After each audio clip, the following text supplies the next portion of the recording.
नमस्कार दोस्तों, स्वागत है आपका आज के मुख्य समाचारों में। जी हाँ दोस्तों, आपको यहाँ पर देखने को मिलेंगे आज सुबह से लेकर शाम तक की तमाम काम के इंपॉर्टेंट सिलेक्टेड महत्वपूर्ण खबरें मुख्य समाचारों के रूप में। तो चलिए दोस्तों, जान लेते हैं पहली खबर। प्रधानमंत्री मोदी अहमदाबाद में बोले, मेरा मजाक उड़ाया गया, मैं सरदार की भूमि में पैदा हुआ बेटा, चुपचाप देश हित में नीति बनाने में लगा रहा। जी हाँ दोस्तों, गुजरात दौरे के दूसरे दिन प्रधानमंत्री मोदी अहमदाबाद के GMDC मैदान में आयोजित भव्य स्वागत समारोह में शामिल हुए। यहाँ उन्होंने कहा कि तीसरी बार प्रधानमंत्री पद की शपथ लेने के बाद पहली बार गुजरात आया हूं। आप लोगों ने हर वक्त मुझ पर प्यार लुटाया है। जब बेटा अपने घर आकर आशीर्वाद लेता है तो ऊर्जा कई गुना बढ़ जाती है, उत्साह और जोश और भी बढ़ जाता है। प्रधानमंत्री ने यह भी कहा कि कई लोगों ने मेरा मजाक उड़ाया, लेकिन मैं सरदार वल्लभ भाई पटेल की भूमि में पैदा हुआ बेटा हूं, चुप रहकर देश हित में नीति बनाने में लगा रहा। चलिए दोस्तों, जान लेते हैं अगली खबर। वक्फ संशोधन बिल पर JPC को मिले 84 लाख ईमेल और लिखित सुझावों से भरे 70 बॉक्स। दरअसल दोस्तों, वक्फ बोर्ड की शक्तियों को सीमित करने के उद्देश्य से लाए गए वक्फ संशोधन बिल को संयुक्त संसदीय समिति JPC के पास भेजा गया है। इसे लेकर JPC की अब तक 4 बैठकें हो चुकी है। इस दौरान JPC की ओर से आम जनता से वक्फ संशोधन बिल को लेकर उनके सुझाव मांगे गए थे। इस मामले में JPC के सामने अब तक करीब 84 लाख सुझाव ईमेल के जरिए आ चुके हैं। इसके साथ ही दोस्तों, लगभग 70 बॉक्स लिखित सुझाव से भरे हुए भी संयुक्त संसदीय समिति के पास आए हैं। दोस्तों, आपको बता दें कि JPC ने सुझाव देने की आखिरी तारीख 16 सितंबर रात 12 बजे तक के लिए बढ़ा दी है। चलिए जान लेते हैं अगली खबर। अमित शाह बोले, कश्मीर में आतंक को पाताल में दफन करेंगे। अब्दुल्ला को कांग्रेस ने देशद्रोही कहा था, अब राहुल उनके साथ इलू इलू कर रहे हैं। जी हां दोस्तों, केंद्रीय गृह मंत्री अमित शाह ने सोमवार को जम्मू कश्मीर के किश्तवाड़ा में जनसभा की। शाह ने कहा कि मैं हैरान हूं कि सत्ता का लालच क्या क्या कर सकता है। उन्होंने कहा कि जिस कांग्रेस पार्टी ने इस अब्दुल्ला परिवार को देशद्रोही कहा, आतंकवाद के लिए जिम्मेदार ठहराया और उमर अब्दुल्ला के दादा को सालों तक जेल में रखा, आज मोदी जी के सामने जीतने के लिए राहुल और उमर अब्दुल्ला इलू इलू कर रहे हैं। अमित शाह ने कहा कि उमर अब्दुल्ला कहते हैं कि अफजल गुरु को फांसी नहीं होनी चाहिए। यही बताता है कि राहुल गांधी और उमर अब्दुल्ला की सरकार बनी तो क्या होगा। चलिए दोस्तों, जान लेते हैं अगली खबर। मुरली से नहीं चलेगा काम, सुदर्शन चक्र है जरूरी, पाकिस्तान का नाम लेकर बोले योगी आदित्यनाथ।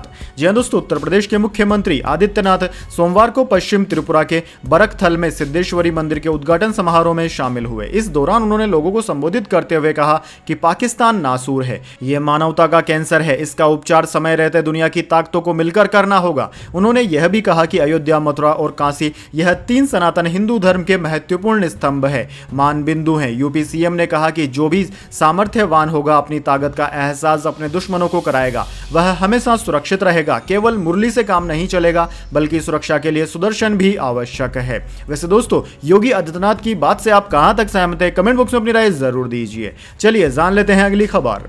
केजरीवाल ने नए CM के नाम पर मंत्रियों से 1-to-1 की चर्चा, PSC की बैठक हुई खत्म। जी हां दोस्तों, मुख्यमंत्री अरविंद केजरीवाल ने ऐलान कर दिया है कि वह अपना इस्तीफा देंगे। आज उन्होंने इस्तीफा देने के लिए समय मांगा है। उन्हें कल शाम का समय मिला है। इससे पहले उन्होंने PSC की बैठक बुलाई थी। इस मीटिंग में मौजूद कैबिनेट के सभी मंत्री मौजूद थे। अरविंद केजरीवाल ने 1-to-1 नए मुख्यमंत्री के बारे में चर्चा की। इस बैठक में नई सरकार के संभावित नेतृत्व पर गहन चर्चा हुई। CM केजरीवाल ने स्पष्ट किया कि वह अपने इस्तीफे को लेकर सख्त निर्णय पर है और पार्टी को मजबूत नेतृत्व देना चाहते हैं। दोस्तों, आपको बता दें, आज आम आदमी पार्टी की पॉलिटिकल अफेयर्स कमेटी PSC की बैठक होने वाली है।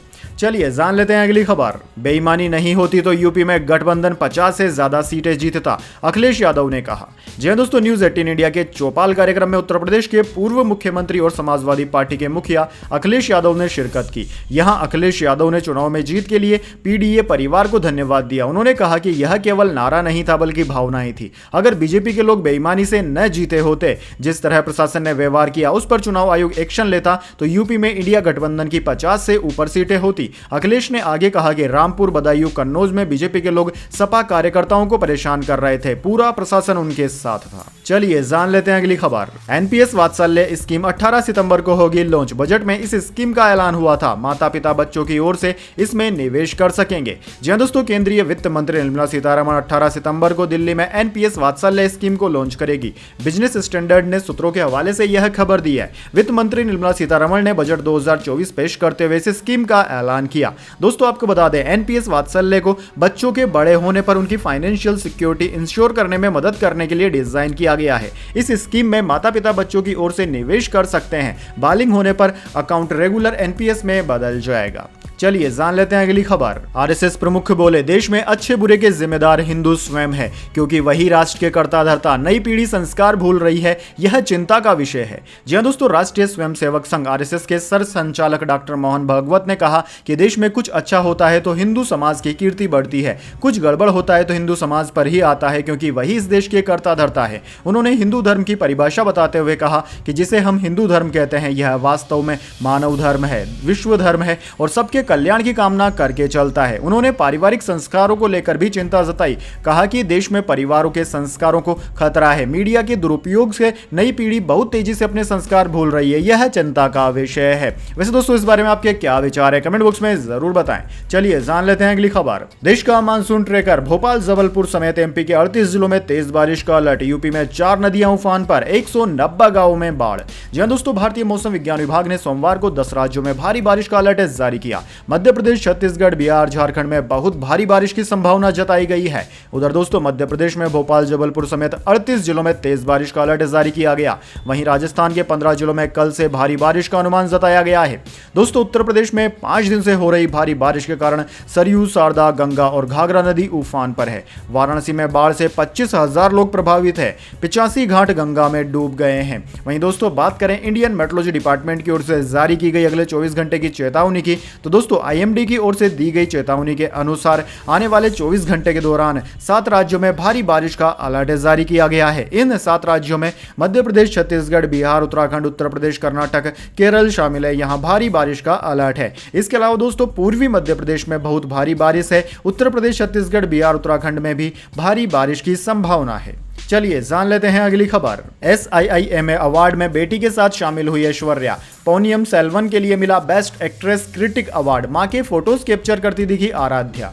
जी हां दोस्तों, बॉलीवुड एक्ट्रेस ऐश्वर्या राय बच्चन हाल ही में दुबई में हुए SIIMA South Indian international movie award function में शामिल हुई। इस मौके पर ऐश के साथ उनकी बेटी आराध्या भी मौजूद थी। इस इवेंट से मां बेटी के कई वीडियोज वायरल हुए हैं, जहां अवार्ड नाइट के रेड कॉर्पेट पर ऐश अपनी बेटी को चूमती नजर आई। वहीं मां को जब स्टेज पर अवार्ड मिला तो आराध्या उनके फोटोज कैप्चर करती दिखी। चलिए दोस्तों, जान लेते हैं अगली खबर। कर्नाटक के मंगलुरु में VHP और बजरंग दल का प्रदर्शन। सोशल मीडिया पोस्ट को लेकर नाराजगी, बैरिकेटिंग तोड़ी, RAF के जवान तैनात। जी हां दोस्तों, कर्नाटक के मंगलुरु में मिलाद उन नबी से जुड़ी एक सोशल मीडिया पोस्ट को लेकर विश्व हिंदू परिषद और बजरंग दल के कार्यकर्ताओं ने नाराजगी जताई। सोमवार सुबह दोनों संगठन मंगलुरु की सड़कों पर प्रदर्शन के लिए उतरे। प्रोटेस्ट करने के लिए पुलिस ने बैरिकेटिंग लगाई, जिसे प्रदर्शनकारियों ने तोड़ दिया। स्थिति को काबू में करने के लिए प्रशासन ने रैपिड एक्शन फोर्स RAF के जवानों को तैनात किया। दोस्तों, हिंसक प्रदर्शन को लेकर दक्षिण कन्नड़ के SP ने कहा कि ईद मिलाद के एक दिन पहले ही हमने जिले सुरक्षा को लेकर पुख्ता इंतजाम कर लिए थे। चलिए दोस्तों, जान लेते हैं अगली खबर। यशस्वी जायसवाल वर्ल्ड रिकॉर्ड तोड़ने के करीब, ऐसा करते ही विश्व क्रिकेट में रच देंगे इतिहास। जी हां दोस्तों, भारत और बांग्लादेश के बीच टेस्ट सीरीज का पहला मुकाबला 19 सितंबर को खेला जाएगा। भारतीय टीम बांग्लादेश के साथ 2 टेस्ट मैचों की सीरीज खेलेगी। टेस्ट सीरीज में भारत के युवा बल्लेबाज यशस्वी जायसवाल पर सबकी नजरें होंगी, क्योंकि दोस्तों जायसवाल का टेस्ट करियर शानदार रहा है। अब तक केवल 9 टेस्ट में जायसवाल ने 1028 रन बना लिए। जायसवाल ने टेस्ट में 3 शतक भी लगाए हैं। वहीं इंग्लैंड के खिलाफ खेले गए घरेलू सीरीज में जायसवाल ने 712 रन बनाकर धमाका कर दिया। अब एक बार फिर बांग्लादेश के खिलाफ सीरीज में जायसवाल पर सबकी नजरें हैं। अब दोस्तों, आपको बता दें कि जायसवाल कौन सा एक बड़ा रिकॉर्ड है जो कि तोड़ सकते हैं। दरअसल दोस्तों, जायसवाल एक रिकॉर्ड बनाने के बेहद करीब हैं। टेस्ट में एक साल में सबसे ज्यादा छक्का लगाने का रिकॉर्ड इस समय ब्रेंडन मैकुलम के नाम है। ब्रेंडन मैकुलम ने साल 2014 में कुल 33 छक्के टेस्ट क्रिकेट में लगाए थे। वहीं जायसवाल ने अब तक साल 2024 में कुल 26 छक्के लगाए हैं, यानी कि 8 छक्के लगाते ही जायसवाल एक साल में सबसे ज्यादा छक्के लगाने वाले बल्लेबाज बन जाएंगे।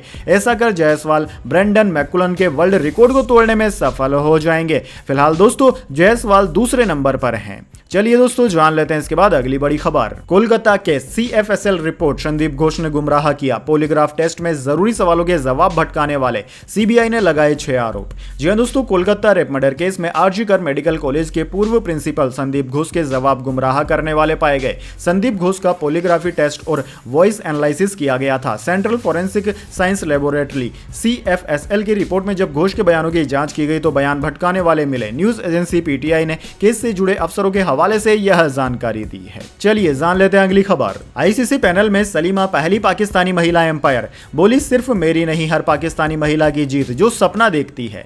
जी हां दोस्तों, सलीमा इम्तियाज पाकिस्तान की पहली महिला एम्पायर बन गई है जिन्हें ICC एम्पायर पैनल में शामिल किया गया है। 52 साल की सलीमा मुल्तान में पाकिस्तान और साउथ अफ्रीका के बीच होने जा रही T20 सीरीज में एम्पायरिंग करेंगी। सलीमा ने PCB मीडिया से कहा कि यह सिर्फ मेरी नहीं बल्कि पाकिस्तान की हर महिला क्रिकेटर और एम्पायर की जीत है। मुझे उम्मीद है कि मेरी सफलता उन महिलाओं को प्रेरित करेगी जो खेल में अपनी पहचान बनाने का सपना देखती है। चलिए दोस्तों जान लेते हैं अगली खबर। WHO की चेतावनी का भी नहीं पड़ रहा कोई असर, लगातार सफेद जहर खा रहे हैं भारत के लोग। जी हां दोस्तों, WHO ने कुछ दिन पहले एक रिपोर्ट जारी की थी जिसमें बताया गया था कि चीनी हो या नमक उसमें माइक्रो प्लास्टिक होते हैं, उसे हमें ज्यादा नहीं खाना चाहिए क्योंकि यह हमारी सेहत के लिए नुकसानदायक होते हैं। लेकिन हाल ही में एक रिपोर्ट भारतीयों को लेकर पब्लिश की गई जिसमें बताया गया कि भारतीय काफी ज्यादा चीनी खाते हैं और उनके मीठे खाने की लत दिन पर दिन बढ़ती ही जा रही है। इसमें किसी भी तरह की कमी नहीं आई है। हाल ही में एक सर्वेक्षण किया गया था जिसमें पता चला कि शहर में रहने वाले लोगों में 2 में से 1 कस्टमर हर हफ्ते मिठाई, पैकेज्ड बेकरी फूड,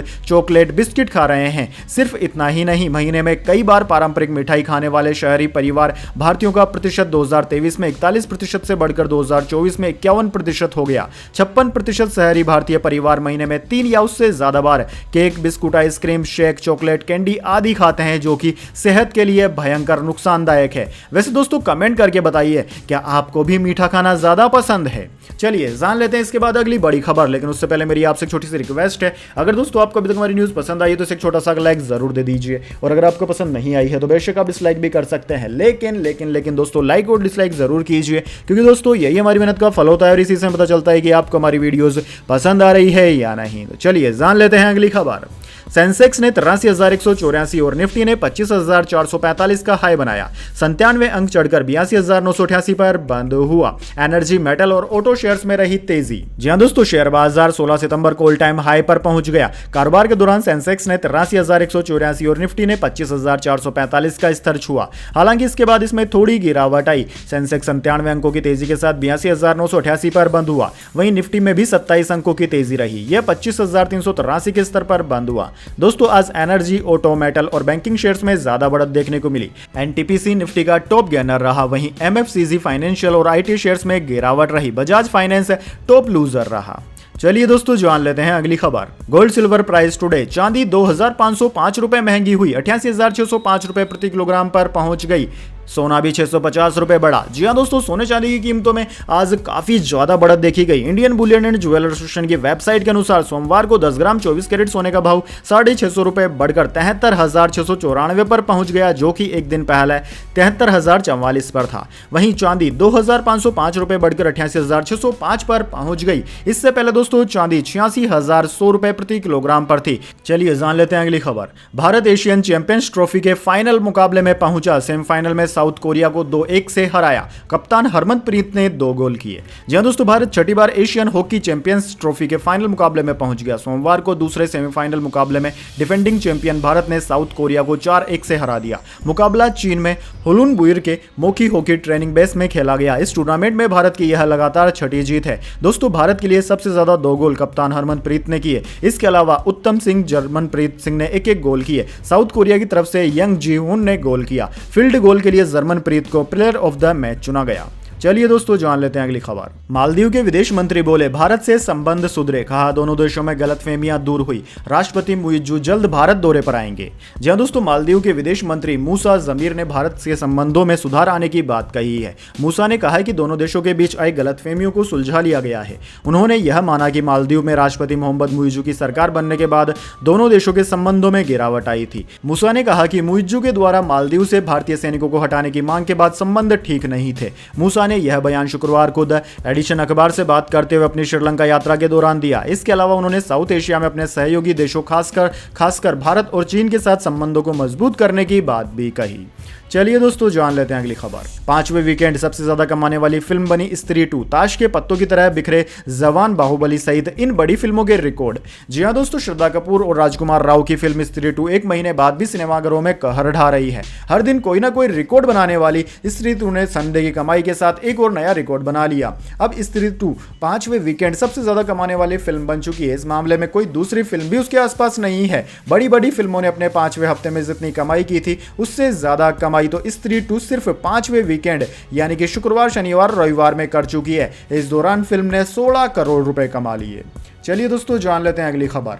सिरसा में गोपाल कांडा के समर्थन में पीछे हटी भाजपा। पार्टी कैंडिडेट ने नाम वापस लिया। बसपा और इनेलो पहले ही कांडा को सपोर्ट कर रही। जी दोस्तों, हरियाणा में सिरसा सीट पर हरियाणा लोक हित पार्टी HLP प्रत्याशी गोपाल कांडा के समर्थन में भाजपा उम्मीदवार के नाम वापस लेने के बाद लड़ाई आमने सामने की रह गई है। अब यहां कांडा का मुकाबला कांग्रेस के उम्मीदवार गोकुल सेतिया से होगा। बीजेपी से पहले इनेलो और बसपा ने भी गोपाल कांडा को समर्थन का ऐलान कर दिया था। चलिए दोस्तों जान लेते हैं अगली खबर। हस्तर का जलवा बरकरार। तुम्बाड़ ने महज 3 दिन में कमा डाले इतने करोड़। जी दोस्तों, 13 सितंबर को कई पुरानी फिल्मों को फिर से सिनेमाघरों में रिलीज किया गया था। उन फिल्मों में तुम्बाड़ का नाम भी शामिल है, जो साल 2018 की सुपरहिट फिल्मों की लिस्ट में शामिल की गई थी। दोस्तों, हॉरर और रहस्यमयी फिल्म तुम्बाड़ की रिलीज के बाद 3 दिनों का बॉक्स ऑफिस कलेक्शन भी सामने आ गया है, जो कि जबरदस्त रहा। कई बड़ी बड़ी फिल्में भी 3 दिन में अपने शुरुआत में इतने कलेक्शन नहीं कर पाती है। दोस्तों, बात करें कलेक्शन की तो फिल्म ने अपने रिलीज के पहले 3 दिनों में 1.65 करोड़, 2.65 करोड़ और तीसरे दिन 3.04 करोड़ रुपए कमाकर कुल मिलाकर 7.34 करोड़ रुपए कमा चुकी है। चलिए दोस्तों जान लेते हैं अगली खबर। पहली बार सेंट्रल इजराइल पहुंची यूती विद्रोहियों की बैलिस्टिक मिसाइल। 2600 किलोमीटर दूर से बनाया निशाना। नेतन्याहू ने रक्षा मंत्री को बर्खास्त करने की दी धमकी। जी हां दोस्तों, हूती विद्रोहियों ने रविवार को इजराइल पर पहली बार बैलिस्टिक मिसाइल से हमला किया। CNN के मुताबिक इस हमले को इजराइल का एयर डिफेंस सिस्टम आयरन डोम भी नहीं रोक पाया। मिसाइल एक खुले मैदान में गिरी। इस वजह से कोई हताहत नहीं हुआ। इजरायली डिफेंस फोर्सेज IDF ने हूती विद्रोहियों की ओर से किए गए मिसाइल हमले की पुष्टि की है। हालांकि उन्होंने कहा कि मिसाइल शायद हवा में ही नष्ट हो गई और इसके टुकड़े खेतों और रेलवे स्टेशन के पास गिरे। हमला स्थानीय समय के अनुसार सुबह 6:35 पर हुआ। हमले के चलते तेल अवीव और पूरे मध्य इजराइल में सायरन बजने लगे थे। इसके बाद हजारों लोग सुरक्षित स्थानों पर छिप गए। चलिए दोस्तों जान लेते हैं अगली खबर। बांग्लादेश को 1700 करोड़ की मदद देगा अमेरिका। ढाका के दौरे पर अमेरिकी डेलीगेशन। कर्ज का ब्याज नहीं चुका पा रहा देश। जी हां दोस्तों, अमेरिका ने बांग्लादेश को 1700 करोड़ रुपए की मदद देने का ऐलान किया है। इस मदद के लिए बांग्लादेश के वित्त मंत्रालय के एडिशनल सेक्रेटरी AK हम शहाबुद्दीन और अमेरिकी अंतर्राष्ट्रीय विकास संस्था USAID के डायरेक्टर रिड J एस्लीमन ने ढाका में एग्रीमेंट साइन किए हैं। इस दौरान बांग्लादेश और अमेरिका के बीच development objective grant agreement DOAG में 6वां संशोधन किया गया। चलिए दोस्तों जान लेते हैं इसके बाद अगली खबर। ट्रंप पर जानलेवा हमले की कोशिश। AK-47 जैसी राइफल लेकर गोल्फ क्लब में छिपा था हमलावर। सीक्रेट सर्विसेज ने गोली चलाई, हाईवे पर घेर कर पकड़ा। जी दोस्तों, अमेरिका के पूर्व राष्ट्रपति डोनाल्ड ट्रंप पर 64 दिन बाद एक बार फिर से जानलेवा हमले की कोशिश हुई। CNN के मुताबिक ट्रंप फ्लोरिडा में पाम बीच काउंटी के इंटरनेशनल गोल्फ क्लब में खेल रहे थे। तभी उनकी सुरक्षा में लगे सीक्रेट सर्विस एजेंट को झाड़ियों में एक संदिग्ध छिपा दिखाई दिया। उसके पास AK-47 जैसी राइफल और GoPro कैमरा था। बंदूक का निशाना गोल्फ कोर्स की तरफ था। ट्रंप और हमलावर के बीच की दूरी करीब 300 से 500 मीटर थी। एजेंट ने संदिग्ध को देखते ही उस पर फायरिंग की, जिसके बाद वह अपनी ब्लैक SUV से भाग गया। इस दौरान वहां मौजूद एक चश्मदीद ने संदिग्ध की गाड़ी की तस्वीर खींच ली। इसमें मिली नंबर प्लेट के आधार पर सीक्रेट सर्विस ने गाड़ी का पीछा किया और गोल्फ कोर्स से 60 किलोमीटर दूर हाईवे पर संदिग्ध को पकड़ लिया। चलिए दोस्तों जान लेते हैं अगली खबर। हमारे खिलाड़ी खेलते कम बोलते ज्यादा हैं, यूनुस खान ने कहा। पूर्व पाकिस्तानी क्रिकेटर बोले बाबर को कोहली से सीखना चाहिए। जी हां दोस्तों, पाकिस्तान के पूर्व क्रिकेटर यूनुस खान ने बाबर आजम को विराट कोहली से सीखने की सलाह दी है। 46 साल के यूनुस ने कहा कि बाबर कप्तानी के पीछे न भागकर अपने खेल पर ध्यान दें, उन्हें विराट कोहली से सीख लेने की जरूरत है। यूनुस ने आगे कहा कि अगर बाबर और दूसरे टॉप ऑर्डर बैटर अच्छा परफॉर्मेंस करने लगेंगे तो टीम बेहतर रिजल्ट दे पाएगी। हमारे प्लेयर्स खेलते कम बोलते ज्यादा हैं। बाबर आजम की फॉर्म खराब है, वे पिछले 16 पारियों में एक भी हाफ सेंचुरी नहीं लगा पाए हैं। वैसे दोस्तों, क्या आपको भी लगता है कि पाकिस्तानी खिलाड़ी कुछ ज्यादा ही बड़बोले होते हैं? कमेंट बॉक्स में अपनी राय जरूर दें। चलिए जान लेते हैं अगली खबर। एप्पल ने शुरू किया iOS 18 रोल आउट, भारतीय यूजर्स को मिलने वाले हैं नए फीचर्स। जी हां दोस्तों, टेक दिग्गज एप्पल ने आईफोन 16 लॉन्च के एक हफ्ते बाद आधिकारिक तौर पर भारत में iOS 18 को रोल आउट करना शुरू कर दिया। आईफोन यूजर्स लेटेस्ट अपडेट को डाउनलोड कर सकते हैं। लेटेस्ट सॉफ्टवेयर अपडेट कई नई फीचर्स और सुधार को शामिल करने के साथ आएगा। इसे अब तक का सबसे बड़ा अपडेट भी माना गया है। दोस्तों आपको बता दें, नया अपडेट आप रात को भारत में 10:30 बजे से, यानी कि 16 सितंबर की रात 10:30 बजे के बाद से डाउनलोड कर सकते हैं। यह भी दोस्तों आपको हम बता देते हैं कि कौन कौन से डिवाइसेज में यह अपडेट आपको देखने को मिलेगा। तो दोस्तों आपको बता दें, आईफोन SE से SE दूसरी और तीसरी जनरेशन के ऊपर के सभी आईफोन्स में यह अपडेट आपको मिल जाएगा, यानी कि आईफोन SE, आईफोन 11, 12, 13, 14 और 15 इन सभी फोनों में नया वाला अपडेट आप कर सकते हैं। वैसे दोस्तों, क्या आप भी इस बात से सहमत हैं कि एंड्रॉइड मोबाइल्स के मुकाबले में आईफोन सुरक्षा की दृष्टि से ज्यादा बेहतर होते हैं? कमेंट बॉक्स में अपनी राय आप जरूर दें। तो दोस्तों यह थी आज की तमाम बड़ी खबरें। इसके बाद दोस्तों बारी आती है आज के माइंड क्विज क्वेश्चन की। जी हां दोस्तों, एक आसान से सवाल का जवाब देकर आप जीत सकते हैं एक सरप्राइज गिफ्ट हमारे यूट्यूब चैनल की ओर से। तो दोस्तों आज का सवाल आपकी स्क्रीन पर आ चुका है। हॉकी खेल में कुल कितने खिलाड़ी होते हैं? जी हां दोस्तों, अगर आप जानते हैं कि हॉकी खेल में कितने खिलाड़ी होते हैं तो जल्दी से अपना उत्तर कमेंट बॉक्स में लिख दीजिए। अगर दोस्तों आपका जवाब होता है एकदम सही और आप चुन जाते हैं लकी विजेता के रूप में, तो आपको मिल सकता है एक सरप्राइज गिफ्ट हमारे यूट्यूब चैनल की ओर से। तो दोस्तों जल्दी से अपना उत्तर कमेंट बॉक्स में लिख दीजिए, वीडियो को लाइक कर लीजिए और चैनल को सब्सक्राइब करके बेल आइकन जरूर से दबा लें ताकि हर वीडियो की नोटिफिकेशन सबसे पहले आपके पास पहुंचे और आप हर वीडियो को देख पाएं। धन्यवाद। वंदे मातरम। जय हिंद, जय भारत।